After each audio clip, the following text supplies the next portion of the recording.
Je suis accompagnée aujourd'hui de Jenny. Bonjour. Et je m'appelle Marie-Hélène. Nous représentons GESForm et nous allons donc dans ce webinaire poursuivre l'objectif de vous donner quelques clés de succès, quelques pistes de réflexion pour préparer votre projet de digitalisation. Alors, en quoi GESForm est légitime à vous donner des conseils? Pour deux raisons essentiellement. D'abord, une raison de positionnement. C'est que nous sommes en fait, avec nos solutions, à mi-chemin entre les éditeurs de solutions digitales et les SIRH, à mi-chemin entre les salariés, leurs flux, leurs documents et les gestionnaires, et que de cette manière-là, on a une position privilégiée pour faire un 360 sur les problématiques et vous les partager. L'autre point qui nous rend légitime également, c'est qu'au cours de ces dernières années, GESForm a contribué à faciliter la gestion administrative et la gestion RH de plus de 450 000 salariés. On s'inspirera d'un cas client, vous le verrez. N'hésitez pas à poser des questions dans le chat et Jenny les surveillera ou vous répondra donc au fur et à mesure ou sur des temps particuliers. Alors, la digitalisation, est-ce que c'est un rêve et comment faire pour que le rêve devienne réalité?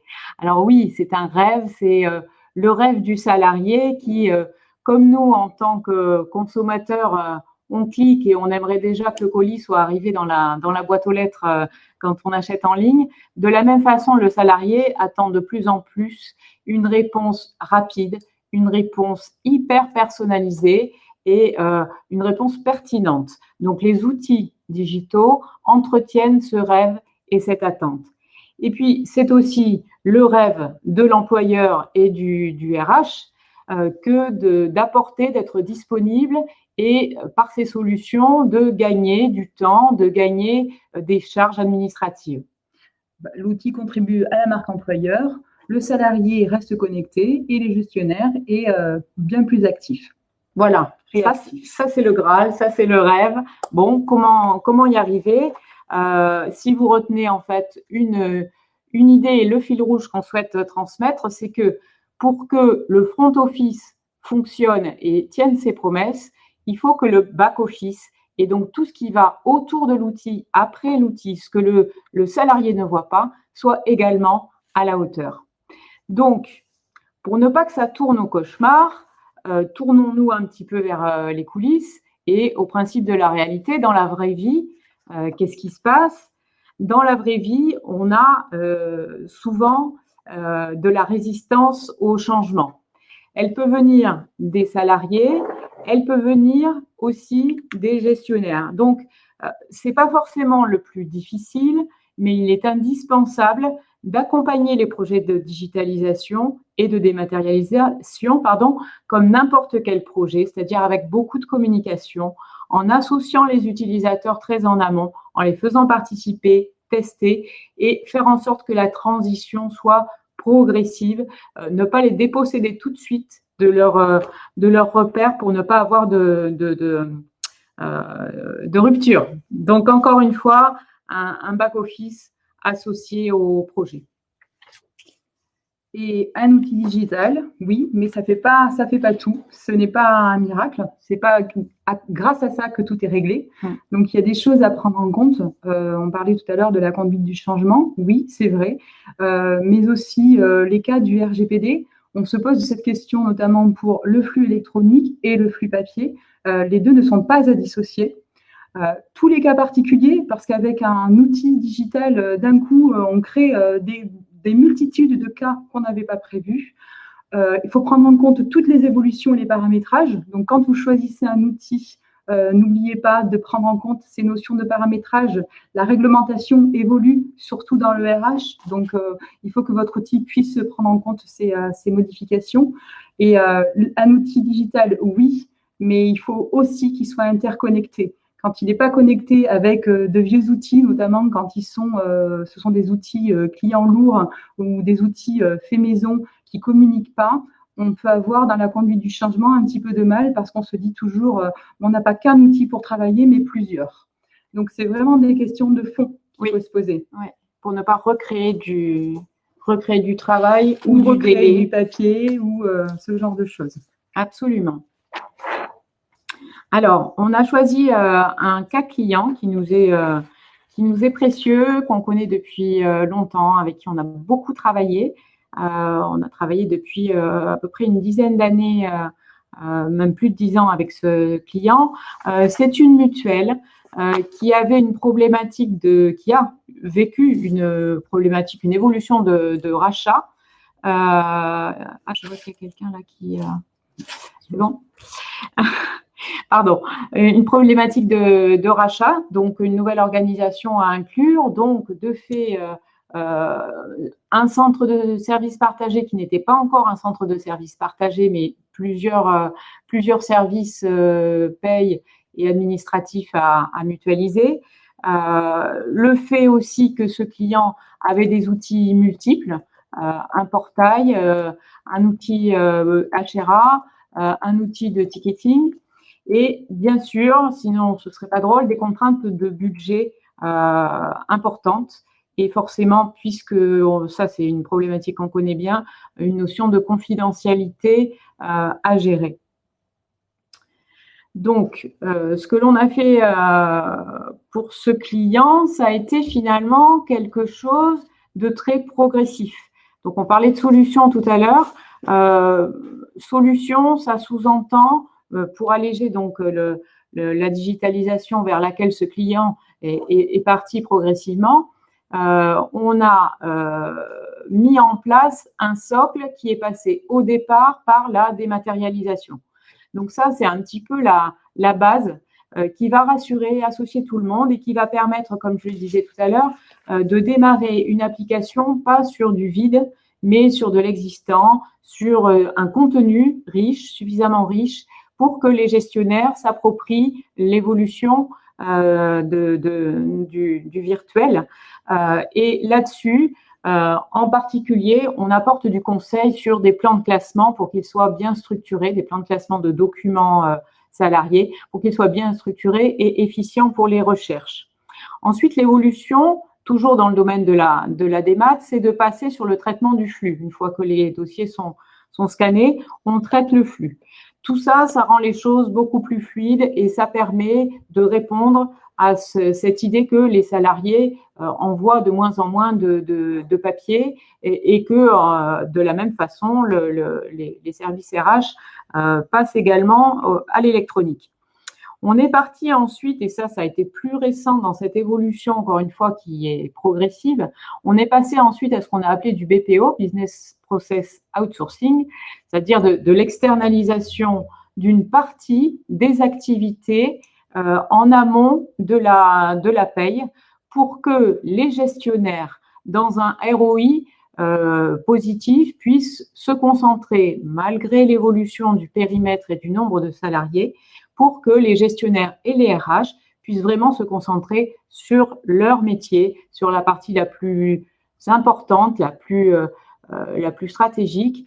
Et ce que l'on a très vite pris en compte, c'est par exemple le traitement des arrêts de travail, de la participation au remboursement des frais de transport, la mesure des aides sociales, attribution ou non-attribution des aides sociales de ce client à ses salariés, un ensemble de services, là, on vous cite ce cas-là, mais un ensemble de services qui ont permis d'alléger les tâches administratives qui pesaient sur les équipes.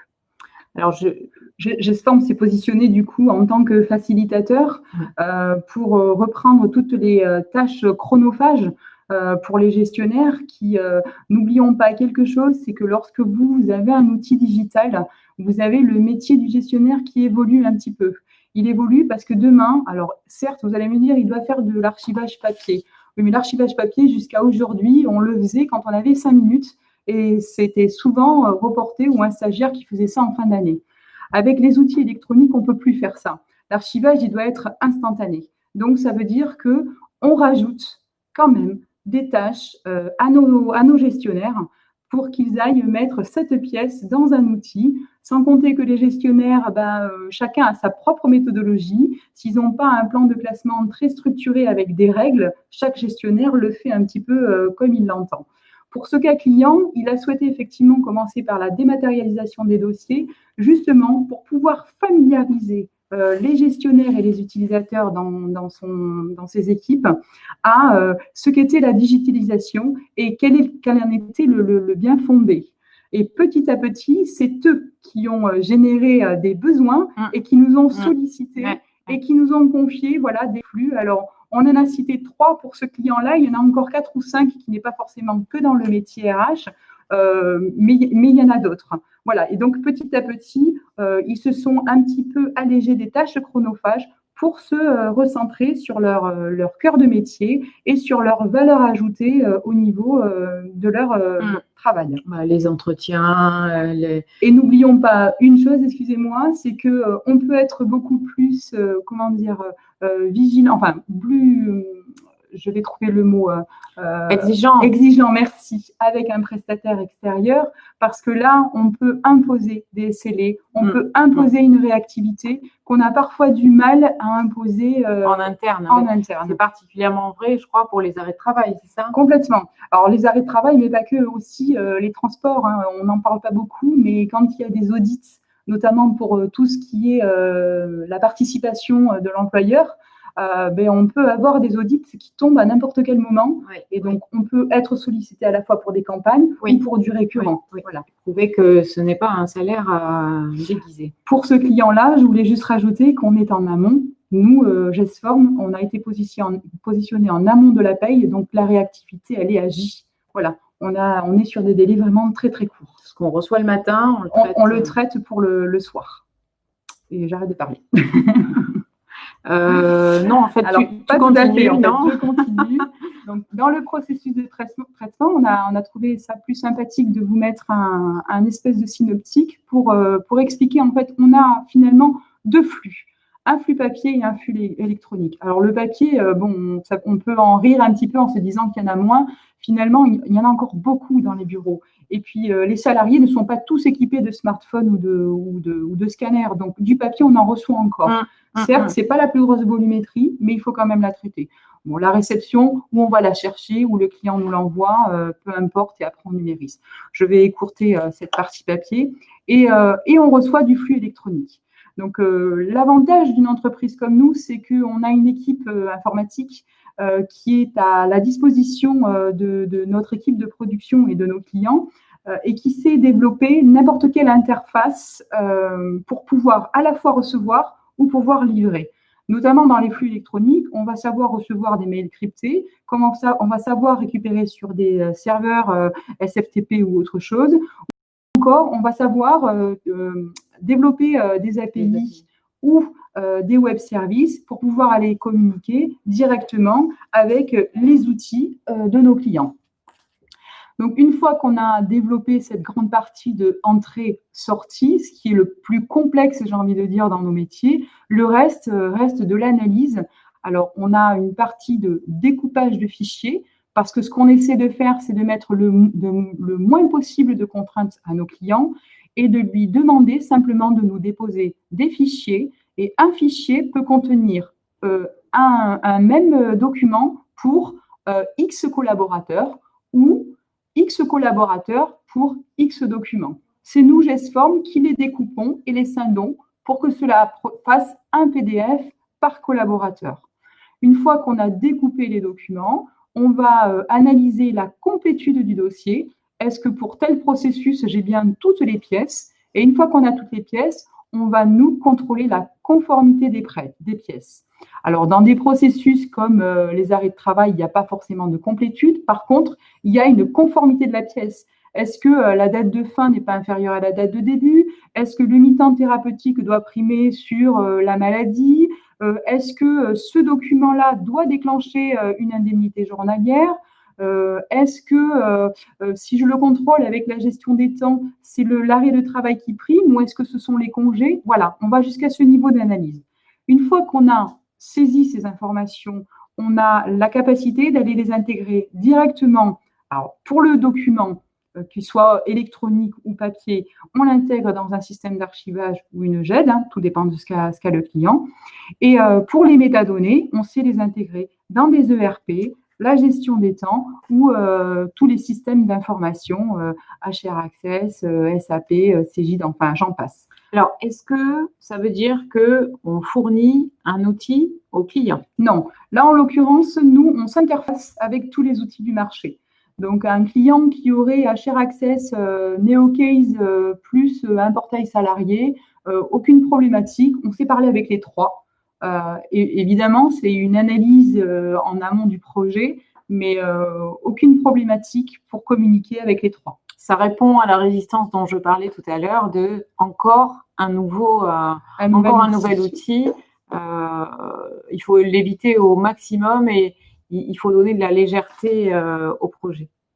Voilà. Dans tout ça, ce qu'on a aussi, c'est qu'on est conforme à la norme 42026, ce qui veut dire que si vous avez un système d'archives électroniques, vous pourriez détruire complètement les originaux si toute la chaîne était certifiée NF 544. Bon, ça, c'est une petite cerise sur le gâteau, mais qui n'est pas négligeable, hein. Avec les coûts de surface, avec la crise, je pense qu'on a tous besoin de faire des économies.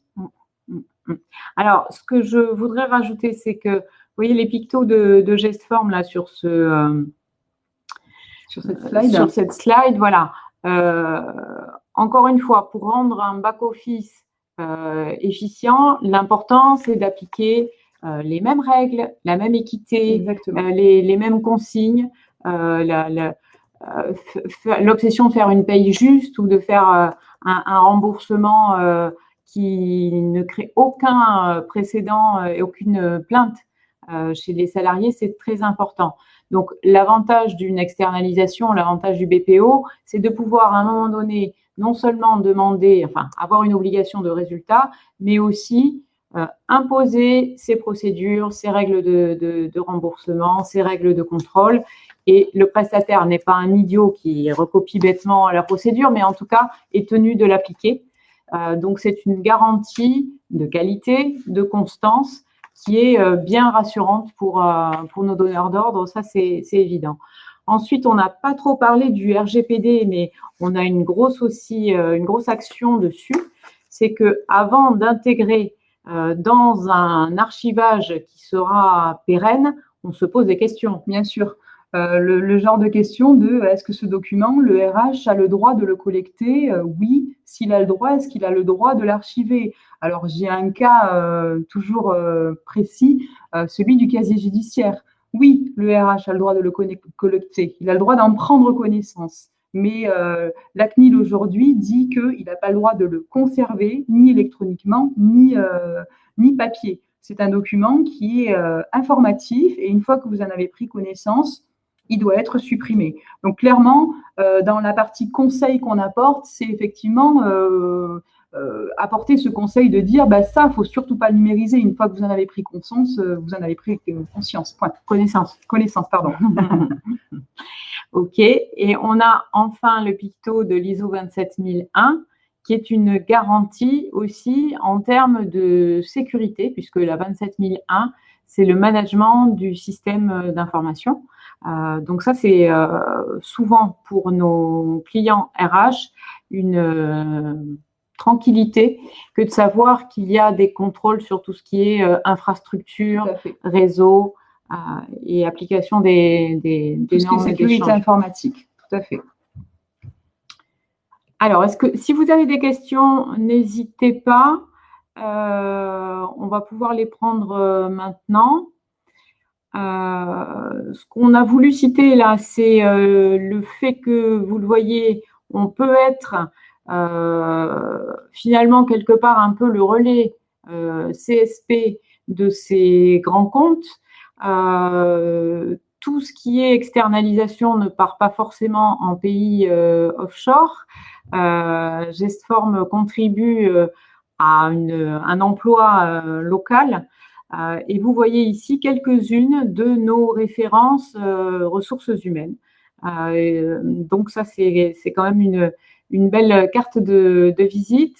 L'autre sujet que l'on n'a pas du tout évoqué encore, c'est qu'on a un dernier atout vis-à-vis des directions ressources humaines qui est très prisé, c'est le fait qu'on soit une entreprise adaptée. Donc, une entreprise adaptée emploie 55% de personnes en situation de handicap dans ses effectifs et contribue à l'obligation d'emploi de ses clients, de ses donneurs d'ordre. Donc, vient apporter une réduction de la taxe AGEFIP. Et puis, au-delà de ça, le fait de choisir une entreprise comme Gestform, c'est faire le choix d'une externalisation responsable qui a voilà, une valeur d'insertion, une valeur sociétale importante, pérenne. Et je crois que dans la période actuelle, voilà, c'est pas une vague sur laquelle on surfe, c'est quelque chose dont on a tous besoin durablement. Et c'est ce qui a fait l'évolution de Gestform pendant ces 30 années d'existence. Nous n'avons pas abordé la notion de partenariat, mais c'est vrai qu'aujourd'hui, on a beaucoup d'éditeurs qui nous sollicitent pour répondre avec eux sur des offres parce que nos clients aujourd'hui veulent des solutions globales, à la fois sur des outils et sur de la prestation, puisque l'idée dans l'outil digital, c'est bien de recentrer chacun de leurs gestionnaires et de leurs salariés sur leur valeur ajoutée et non pas de rajouter des tâches chronophages. Oui, voilà. Et puis, les clients ne veulent pas avoir 36 interlocuteurs à gérer aussi. Donc, en ce sens-là, on a développé effectivement des co-traitances, des GME ou simplement des bonnes ententes, mais avec des protocoles techniques derrière qui sécurisent les transferts de données avec différents acteurs majeurs du marché pour pouvoir justement répondre à cet aspect global. C'est-à-dire que nous, ce que l'on apporte, c'est sur nos aspects de process clés, sur les aspects de gestion documentaire, sur les aspects de contrôle de complétude, on apporte notre expérience, nos conseils sur le RGPD, on apporte notre expertise et nos conseils. On crée des outils pour nous et on paramètre nos outils de production pour rendre nos prestations semi-industrielles, c'est-à-dire de la production à la fois sur mesure, guidée, encadrée, mais qui soit adaptée à chaque client. Et on formate nos livrables de façon à ce qu'ils puissent s'intégrer de façon transparente dans les outils de nos clients. Donc, c'est en cela, avec toutes ces étapes et en partenariat éventuel avec des éditeurs, que l'on peut effectivement accompagner nos clients pour que leur back-office soit plus efficace et que donc ils mettent en place une digitalisation de façon plus confortable et qu'ils répondent aux rêves dont on parlait en introduction. Est-ce qu'on a… Pour l'instant, on n'a pas de questions. On n'a pas de questions. Alors, où on est très clair. Ça doit être ça. Ok.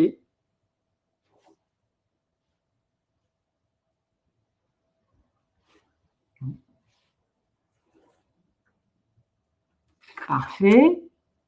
Je laisse conclure. Je regarde s'il y a une question. Merci. Très bien. Écoutez, si on a été clair, si vous avez des questions, n'hésitez pas. Est-ce que quelqu'un veut faire un retour? Est-ce que quelqu'un a quelque chose à nous témoigner? On a quelques minutes. C'est vrai qu'on est peut-être expéditif finalement. On parle beaucoup et vite. Et c'est Christophe qui nous a dit non, pas trop de slides. C'est les Bordelais, ça. Alors bon. C'est peut-être l'accent déjà. Bon. Il faut conclure, Marie-Hélène. Parfait. Écoutez, on vous invite en tout cas, alors, des noms d'éditeurs avec qui vous êtes en partenariat. Oui. On peut citer, on s'est intégré dans des solutions type… Allez-y, on répond à la première, ça y est, ça commence à arriver. D'accord, les partenaires déjà. Alors, les partenaires, on s'est intégré et travaillé. Alors, directement, on a des clients qui nous confient directement des droits d'écriture dans leurs outils. Je pense à Jira notamment. Donc, on sait utiliser. On sait formater nos livrables pour les intégrer dans des coffres-forts électroniques ou des solutions de GED. Les deux plus gros actuellement avec lesquels on est travaillé, c'est PeopleDocs, c'est le BVRH. ADP, tout à fait. Voilà. On a travaillé avec d'autres, comme Alfresco. On travaille avec ImageNow. On a travaillé, non, c'est on travaille. Non, mais je veux dire, au départ, on a construit nos chaînes pour. Ça, ce sont pour les j'ai envie de dire, les outils SAE ou GED. Ouais. Mais on a aussi travaillé et on travaille toujours avec NeoCase, par exemple, pour des outils de ticketing, PeopleAsk. On travaille aussi avec CGDIM. Enfin voilà, c'est pas forcément du partenariat, c'est des éditeurs chez qui on a intégré. Donc on commence à avoir quelques questions. Celle-là. Non, c'est pas celle-là. Hop. Non, c'était plus bas. Comment réagir en cas de panne serveur? Quand je vous disais qu'on est 27001, ça veut dire qu'on fait une analyse des risques sur notre infrastructure et qu'en ce qui nous concerne, on n'a pas un serveur dans le cloud, c'est nous qui pilotons et maîtrisons la sécurité de nos éléments actifs de notre réseau. Ils sont redondants et redondés. Donc, on a une continuité d'activité, ce qui nous permet de garantir pour tout le temps où on hébergerait, où on traiterait les données de nos clients, de garantir de la disponibilité. Après, comme je vous le disais, on établit des protocoles techniques avec certains éditeurs qui vont prélever ces données et les installer sur les serveurs de l'éditeur lui-même ou du client, auquel cas nous n'en sommes plus responsables au-delà de la garantie commerciale. Tout à fait. Alors, on a une autre question. Est-il courant chez vos clients de donner la main au manager pour les dépôts de documents à intégrer dans la GED? Alors, oui et non, c'est pas la pratique quand même. Tout au niveau RH, c'est vraiment conservé au niveau gestionnaire, justement pour pas alourdir. C'est ce que je vous disais tout à l'heure. C'est quelque part un nouveau métier à archiver en papier. On le faisait quand on avait 5 minutes et on confiait ça à un stagiaire de fin d'année. Là, c'est au fil de l'eau. Et donc, pour ne pas alourdir le travail des managers de proximité, aujourd'hui, c'est conservé chez les RH et souvent, c'est externalisé. Ils déposent et c'est nous qui, en fonction du type de document, allons classer le document en question dans le bon niveau d'arborescence. Et comme ça, on garantit que de n'importe où dans l'entreprise, le dossier électronique, il est structuré, il est homogène. Tout à fait. Et qu'il n'y a pas un classement par gestionnaire. Travaillez-vous avec les collectivités locales? Alors, Cyril, je ne connais pas l'outil. Je sais pas si c'est un Cyril RH. Alors, moi, j'ai envie de dire qu'on sait travailler avec n'importe quel outil, même si ce sont des clients lourds, c'est-à-dire des outils qui ont été conçus chez le client. Voilà. Et oui, pour les collectivités. Voilà. Alors, est-il possible d'accéder au replay de webinar? Alors, normalement, oui. Vous allez recevoir un lien. Je crois qu'il y a un enregistrement. Il reste en ligne, oui. Ouais. Alors, face au risque des attaques de hackers, quel est le meilleur plan de sécurisation des données archivées en digital? Oui, on n'est pas des spécialistes de la cybercriminalité. Donc, déjà, il faut éviter de le mettre hors de l'Europe. Ça, c'est un conseil qu'on vous donnerait un petit peu. Voilà. Je pense que le mieux, c'est aussi de mettre des serveurs sécurisés et des VPN de bout en bout. Enfin, essayer effectivement. Alors, c'est pas notre cœur de métier puisqu'on n'est pas éditeur, donc on ne saura pas y répondre avec précision, en tout cas, de ce que vous attendez là. On a répondu à toutes les questions. Donc, si vous en avez d'autres, ça, c'est celle que j'ai acceptée au fil de l'eau. En fait. D'accord. OK.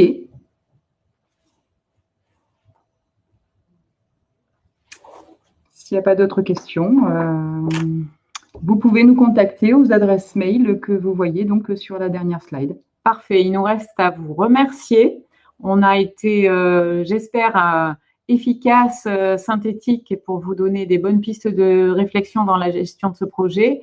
Sur notre site internet, vous avez également des dossiers qui sont téléchargeables dans la rubrique ressources sur la gérer un projet de dématérialisation. N'hésitez pas à vous y reporter. Et puis, n'hésitez pas à nous recontacter pour ce choix d'externalisation responsable et digitale. Merci beaucoup. Merci, bon après-midi. Merci, au revoir. Au revoir.